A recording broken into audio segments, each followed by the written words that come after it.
রাজুকে দুর্নীতির কারণেই ঢাকা শহরের ৯৭% ভবন আইন অমান্য করে তৈরি হচ্ছে বলে দাবি করেছে আবাসন ব্যবসায়ীদের সংগঠন রিহ্যাব। বুধবার রাজধানীর সিউদাপ মিলনায়তনে নগরায়ণ সম্পর্কিত এক আলোচনা সভায় বিশিষ্টজনেরা বলেন, ড্যাব নীতিমালার অস্পষ্টতা আবাসন খাতে বিনিয়োগে আস্থাহীনতা বাড়াচ্ছে। মাহাদি সেকেন্দারের রিপোর্ট।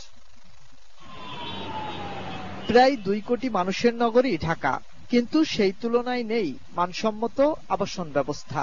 ঢাকাকে বাসযোগ্য করতে রাজধানী উন্নয়ন কর্তৃপক্ষ রাজুক বিশদ অঞ্চল পরিকল্পনা ড্যাব গেজেট আকারে প্রকাশ করে ২০২২ সালে। এরপর থেকেই এর সংশোধন নিয়ে পক্ষে বিপক্ষে তর্ক চলছে, যার জেরে ড্যাব সংশোধন ও বাস্তবায়ন আটকে আছে। এমন বাস্তবতায় টেকসই নগরায়ণ প্রসঙ্গ শীর্ষক নাগরিক সংলাপের আয়োজন করে centre for governance studies CGS, যেখানে উঠে আসে ভবন নির্মাণে ফ্লোর এরিয়া রেশিও বা ফারের মান কম বেশিতে কিভাবে জটিলতার মুখে পড়ছে আবাসন খাত আর হুমকির মুখে পরিবেশ। সাথে আছে দুর্নীতির কালো থাবা। একেবারে নিয়মের তথাকথিত কড়াকড়ির নামে আমরা জানি ঘুষের পরিমাণ বাড়ে।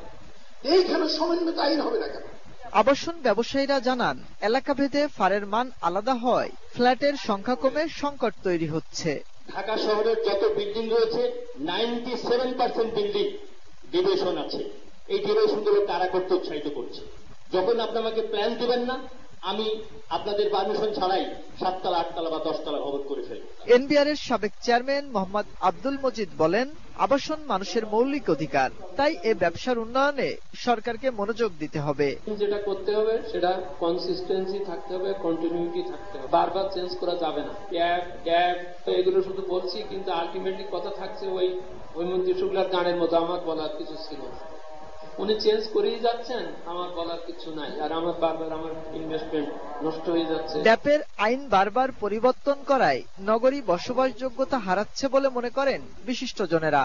বিপুল জনসংখ্যার ভার থেকে রাজধানীকে বাঁচাতে উপজেলা পর্যায়ে কর্মসংস্থান ও নগর সুবিধা সম্প্রসারণের তাগিদ দেন তারা। ব্লকে 2টো হাসপাতাল। মাহাদি সেকেন্দার, এটিএন নিউজ, ঢাকা। বসুন্ধরা সিটিতে শুরু হলো ক্লিয়ার